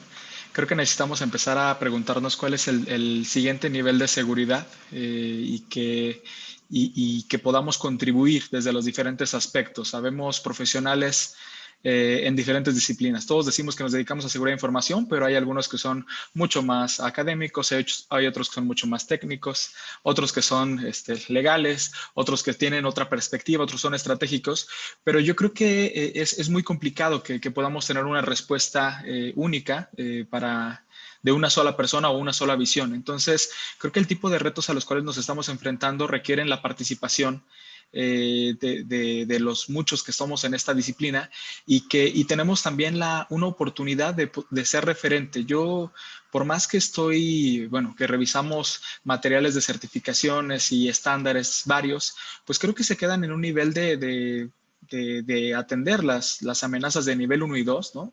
Por mucho que me gustan algunos estándares, ¿no? Los 117 controles que están en ISO 27001, pues están diseñados para atender en gran medida amenazas tradicionales. NIST 800-53 tiene algunos controles que hablan sobre, es evidente que en algún momento van a penetrar, pero ¿y qué vamos a hacer? ¿Cómo vamos a responder? ¿Cómo nos vamos a recuperar hacia un estado seguro en donde podamos confiar en que esa imagen de los sistemas está confiable, ¿no? Pero creo que aún así llegamos a cierto nivel. Y lo que estamos viendo y que nos sigue sorprendiendo, como mencionaba dentro de la plática, es que estamos atrás en algunos pasos en cuanto al nivel de seguridad que realmente está ocurriendo, las amenazas que se están viendo. Necesitamos entender el juego que se está jugando desde una perspectiva más amplia. Mencionaba el tema de poder reevaluar la estrategia que seguimos de análisis de riesgos, salirnos del esquema tradicional de hablar de los stakeholders sino entender desde una perspectiva más amplia. No tiene que llegar alguna entidad de gobierno para decirte, hey, tú eres de seguridad nacional. No, y si no lo soy o si no me lo dicen, entonces no hago algo al respecto, ¿no? Pero si yo entiendo que como un Orion, como un SolarWinds, porque me encuentro dentro de la cadena de suministro o de la tecnología de que ocupan muchas otras organizaciones, por supuesto que soy de seguridad nacional o debería de comportarme como tal. De la misma forma, lo debemos hacer pues los diferentes empresas que estamos involucradas en tecnología, pensando en qué podría ocurrir sí, pero haciéndonos preguntas más amplias. No solamente el clásico, ¿qué pasa si mi información sale y cuántos clientes pierdo? No, sino ¿qué pasaría si mi producto está siendo ocupado para penetrar otros sistemas? Creo que eso jamás lo he visto en un análisis de riesgo y es algo que debemos de empezar a hacer para llegar al siguiente nivel de seguridad y que podamos empezar también a rediseñar cómo estamos pensando. Creo que muchos de los profesionales de seguridad nos enfrentamos a que las empresas están pensando en ganancias inmediatas. El negocio va primero. Ninguna empresa, como siempre digo, nació para hacer seguridad, salvo algunos de los que estamos aquí. Pero si te dedicas a hacer pan o si te dedicas a dar comunicaciones o si te dedicas a dar servicios de diferentes tipos, ¿cómo el hecho de tomar decisiones a corto plazo y que incrementan de manera sustancial los riesgos a los cuales estás expuestos, te afectan a futuro? Las afectaciones las hemos visto en diferentes aspectos. Los datos personales que están por todos lados actualmente es un ejemplo de ello. Y la invitación es a que todos los que estamos involucrados en este capítulo y los que no, los que también puedan sumarse desde los diferentes frentes que tenemos, creo que estamos interesados en hacer esto en un siguiente nivel y que podamos ser referente en el país para otros. Esa sería nuestra invitación, que podamos plantear ese reto y cuenten con nosotros como profesionales para lograrlo. Muchas gracias. Bueno, muchas gracias, Carlos. Muchas gracias a todos. La verdad, hay todavía algunas preguntas que se nos quedaron por ahí en el tintero. Esperamos poderlas responder a lo mejor ya por correo electrónico. Pero bueno, agradecemos a todos. La verdad es que fue un panel muy, muy interesante. Por ahí ya nos escribieron varios felicitándonos, felicitando a los panelistas. La verdad, Juan Pablo Castro, muchas gracias. Edgar Gómez, muchas gracias. Ivonne Muñoz, muchas gracias. Carlos Quijas, muchas gracias. Y bueno, en breve estaremos organizando más eventos de este tipo. No va a ser el último, de hecho es el primero. Este capítulo en formación apenas está iniciando. Llevamos con actividades formales desde octubre del año pasado y apenas este es nuestro primer evento público. En breve estarán escuchando más de nosotros y bueno, si alguien quiere saber más de cómo pueden formar parte de este capítulo de ISC Cuadrada, pueden escribir a membresías@isc2 mexicocitychapter.org. Ahorita se los vamos a poner por ahí por el chat para que lo puedan tener. Mejor escrito. Ahí podemos responder todas las inquietudes que tengan acerca de la participación o de poder ser miembros del capítulo. ¿Sale? Entonces, bueno, pues muchas gracias a todos. Una vez más, muchas gracias a todos los asistentes. La verdad que estamos impresionados con la respuesta que tuvimos. Fue mucho más grande de lo que esperábamos. Así que, bueno, esperen prontas noticias de nosotros. Y bueno, pues muchas gracias. Muchas gracias a todos. Gracias a todos. Buenas noches. A la orden. Gracias a todos. Muchas gracias. Buenas noches. Gracias, buenas noches. Gracias, Iván.